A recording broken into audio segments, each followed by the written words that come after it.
Welcome, endgame fans, to the second of two videos examining positions that occurred in games at the first online for NCL Congress. This was an excellent and extremely well organised event. Now, as in the previous video, since the players involved are just regular amateur chess guys, the Worldsman is not going to identify them since they haven't given permission for that. Also, just to remind listeners that, as ever, the position has been chosen for its instructional value, recognising that everybody makes and can learn from errors. Okay, so what's going on here? This is really a very, very interesting position. Let's try and evaluate it. So the first thing to say is that it's a rook and pawn ending, and material is level. Each side has got 4 pawns, and the black pawn structure superficially is better than the white pawn structure because all of the 4 pawns are connected, whereas white has 3 pawn islands. But outweighing this is the fact that white has got this outside passed pawn on a6. And although black can win this pawn, if he captures on a6, the rooks will then be exchanged. And that will lead to a white win on the king side because the black king will simply be offside. And as we'll see in a number of variations, a recurring theme is how passive and defensive black's pieces are in comparison with white. In this ending, white has activity, and activity is a really crucial factor behind endgame success. So here it was white's move, and he started by playing the excellent d5, striving for activity. That threatens to capture on e6 and also threatens to play d6. So black here did not reply with the most testing response. He went e5. Now much tougher would have been the move f5 check, and this leads to the following sequence. White goes king e5, black takes on d5, and white recaptures. He plays king takes d5. And in this line, black has succeeded in getting rid of the dangerous d-pawn. But white is still better. And although it's far from easy, he should be able to win this position. And let's just consider 2 possible lines that might have occurred in the game. They're quite instructive in terms of rook and pawn endings. So first of all, let's see what happens if black goes rook d7 check here. Well, white's king is aggressive. He goes king e6, attacking the rook. And the rook simply has to go back to a7 because otherwise white will play a7. And now white plays a clever move. He goes king d6. And notice how white's king now opposes black's king. Well, the opposition is another very important theme in endings. It's very common in pawn endings. But it also occurs in other types of ending as well. So black still can't take on a6 because if he does, his king is just going to be offside. So he has to try something like king b5. And now, having driven the black king away slightly, white can go back with king e6. Black goes king c6. And now another very strong move. White has got h5. Pawn moves that break up an apparently solid enemy pawn chain can be very effective weapons in endgames. And so after g takes h5, king takes h5, well, this position is going to be won due to the passive position of the rook on a7. So, these lines are not exactly forced, but they're just indicative. Black can go king d6 here, white goes king g5, black king comes over trying to defend on the king side. And here there's another very, very useful move that white can make. He can improve the position of his rook by going rook a5. And that cuts the black king off on the 5th rank, so it's going to make the black king much easier to deal with. It's going to keep him quiet. Well, there's nothing better than to go h4. That pawn's doomed anyway. So white captures it. Black goes king f6. White goes king h5. Black falls back with king g7. And so white opposes again with king g5. For the time being, black avoids creating a pawn weakness, so he goes king f7. But this gives white time for g4. Notice that the king is now very well placed, and likewise the rook is well placed. And if your pieces are on optimum squares, then it's time to start advancing your pawns. So white can go g4 here. Black goes back with king g7. White goes king h5, threatening the move g5. And so black has to stop this move. He has to go h6. But h6 is a weakening move. And now white has got time to bring his king around the side of the pawn. He goes king h4. Black goes king f7. White goes king g3. Carrying on with the circuit. Black goes king g6. White goes king f4. Black goes king f6. And now white goes king e4. And you can see the value in having the rook on a5. It's stopping black's king from going king g5 here. And also there's another trick in the position, because if black goes king e6, opposing kings, then white can go rook h5. And if black takes the pawn on a6, then white will pick the rook up with rook takes h6. So rook activity, very, very valuable thing.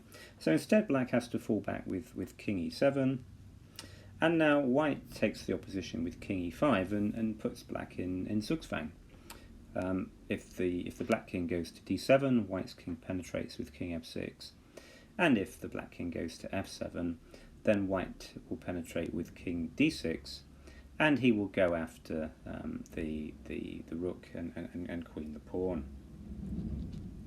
So let's go back to this position after white took king takes d5. We saw what happened after rook d7 check. Let's just consider one more move. Again, this will be illustrative of how these rook and pawn endings generally turn out. Supposing black falls back and he goes king c7. Well, again, white can take the opposition. He can go king c5, opposing kings.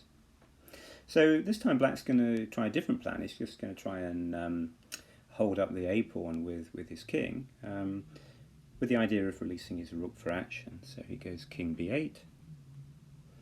White goes king b6, opposing. And black manages to get his rook out with rook e7. So now he's threatening a lateral check, rook e6, so white brings his rook out to combat that. Black goes for a bit of counterplay with f4. White attacks the pawn, black defends it. And now white plays a waiting move. Let's say we go rook c3. So black goes for his lateral check with rook f6 check. White blocks rook c6. The black rook falls back to f8. And so white goes rook e6. Notice that if black's rook now leaves the back rank, there's going to be a checkmate, rook e8 checkmate. So black completes his plan. He goes king a8, getting in front of the pawn, but that pawn can now advance to a7. It's just one square away from queening. And now black has to wait. Whatever he does, he's going to lose material now, so he goes rook d8. White goes rook f6. Black waits again with rook e8. He can capture the pawn. Rook takes f4. Black, though, is going to get the a-pawn in return. He goes rook e6 check. White gets out of check, king c7. And now, notice again, the rook is still very, very active on f4, and black can't go king takes a7 because of rook a4 check. So he has to go back with rook a6 in order to pick that pawn up. And now white's king will just run to the king side, king d7. Black wants to make life difficult for white, so we can throw in g5 just to wreck white's pawns. It's not going to save the game, but it puts up some resistance. H takes g5, rook a5, rook g4, black takes the pawn with check, but white can go king e8, getting ever closer to h7. The black rook defends. White's king attacks the rook, it goes to g6. And now we take the opportunity to improve the position of the white rook. It's a little bit passive on g4, so we'll swing it over to a4, give a check. Black king goes to b8, and now we can go rook a5. And after king c8, again, the rook on a5 is well placed, the king on f8 is well placed, so we can go g4. And this is going to be easily won. Let's just look at a sample line. Let's say black goes king b7, white goes rook e5, black goes king c7, white can give a check, rook e7 check, king d6, and here, I mean, rook takes h7 is good enough, but the best move is just to go rook g7, forcing away the black rook, and then we'll capture on h7. Okay, so that's a flavour of what might have happened if black had tried f5 check here. Now, there may be improvements in the lines shown, but they do seem lost for black, although that said, proving the win is not straightforward. Well, let's go back to the game. And black didn't find f5 check, and instead he went e5. And this is a mistake because it gives white a very dangerous passed d pawn, and also the opportunity of making his rook even more active. So I mean, the best move here would have been to go rook b2 check, and if black goes king takes a6, then white has d6, and the pawn vacates the d5 square, and that's a very nice route for white's king. The black king is cut off on the a file. And the king and pawn will cost black a rook. And if black goes king c5, well, it doesn't really make much difference. White checks rook c2. Black can go king b5, and again we have d6.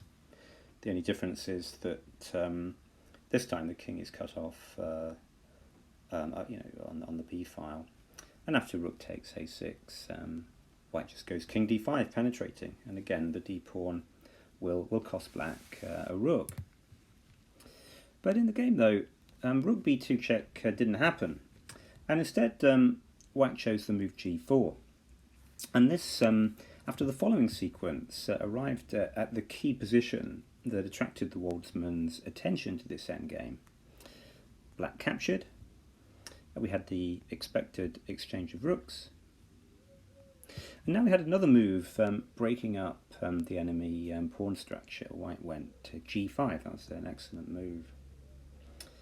It wins, wins material. Can't really go f takes g5, h takes g5 because the e5 pawn will drop. So it's better to play f5 check, giving up the e pawn but gaining a passed f pawn.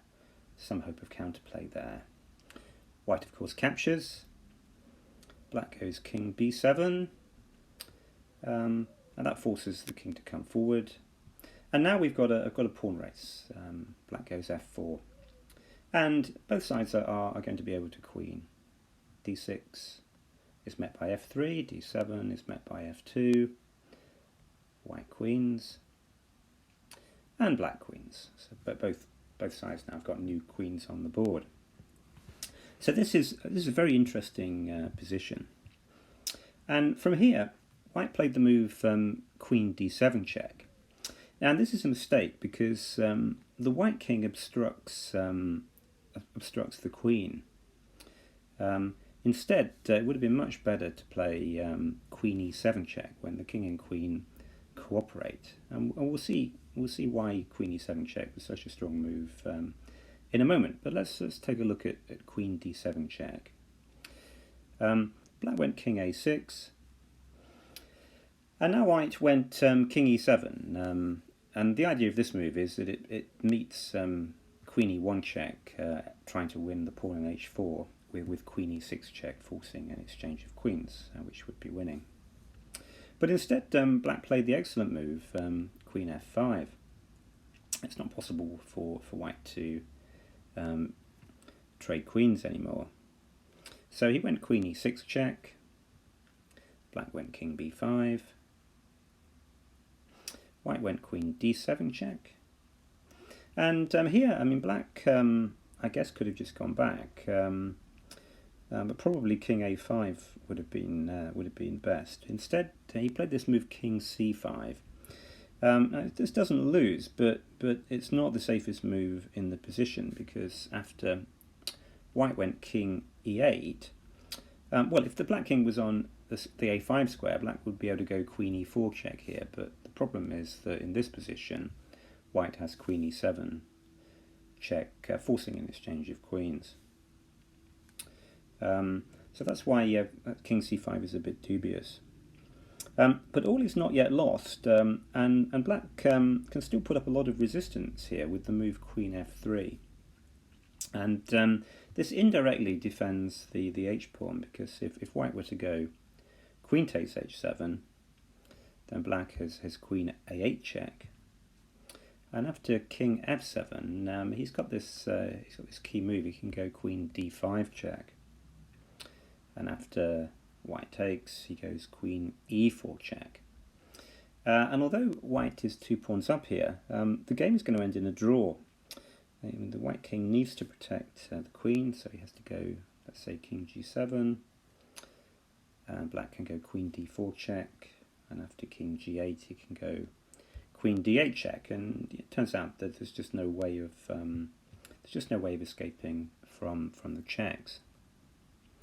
But instead, white got a lucky break, because black chose the move king c4, and this is not good, because it puts the black king on this a2 g8 diagonal, and g8 is a queening square, and so it's going to give white a gain of tempo if you can queen the g pawn with check, and essentially for that reason.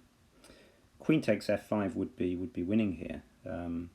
After g takes f5, h5, it's white is going to queen first, and that will be a fairly straightforward win. But that didn't happen either. Let's just see the conclusion of the game. White went queen f7 check. Black went king d3. I went king f8. He should probably just grab the h-pawn, queen takes h7. That would be a free pawn. That would be good enough to win, but he went king f8. King e3 happened. White went king g7, so he succeeded in bringing the king all the way over to the king side. And after the move king f4, then white did exchange queens. Took on h7, and again, this is a straightforward winning king and pawn ending. White queen's well ahead of black, and from here, white duly won the game. Okay, but he was fortunate. He should have been able to win from the position after queen d7 check. So rewinding, the question is whether queen e7 check is winning. It's a better move for sure, but is it a winning move? Well, let's see if we can reach a conclusion. So black has to go king a6 here, because if he goes king a8, then white will just force a queen trade by going queen f7 check. So he has to go king a6. And now white can go queen f6, attacking the queen. And the point is that after black checks on c4, then white has got this discovered check. So black goes king b5. And now white goes queen f2, guarding the h4 pawn. And he wants to try and get his king over to the king side to win the h7 pawn. And then hopefully the g6 pawn. So black here can go king g4, and the idea of this move is he hopes that white will play the hasty move king f8 when he can go queen f5 check. But instead, though, white can go king f6, So he can both guard f5 and get his king one square closer to these kingside pawns. Okay, so maybe black will go king c4, white goes king g7, and this forces black to defend the pawn by going queen h5. And although material is still level here, you'll notice that black's queen is restricted, and that's quite unusual in a queen ending. Usually the problem you face is that your opponent's queen is a very powerful piece and very active and can do a lot of harassing. You can check your king repeatedly. But because black's queen is so restricted, this does look winning. Let's have a look at one possible line from here. Maybe queen g3, cutting the third rank. Black goes king d4. White's queen can swing over to b3 now, eyeing the g8 square and also defending the h-pawn tactically, since that would lose the queen. So maybe black goes king e5, stopping queen g8, because that now queen takes h4 is possible. So white goes queen c4, defending h4 and cutting the black king off along the fourth rank. Black can go king f5, white goes queen d4, restricting the black king a bit more. King goes to e6, white goes queen f4, black goes king d5. And now white can go king g8, and this appears to win because white can now check up a king. White can now set up a check and then go queen takes h7 next move. So, for example, if black were to go king c6, queen d4, king b5, say, then white has got queen d7 check, king a5, and queen takes h7, which is winning. So, a very, very interesting ending, an illustrative rook and pawn ending, and leading to an illustrative queen and pawn ending. So I hope that you learned a lot from the analysis. Thank you for watching.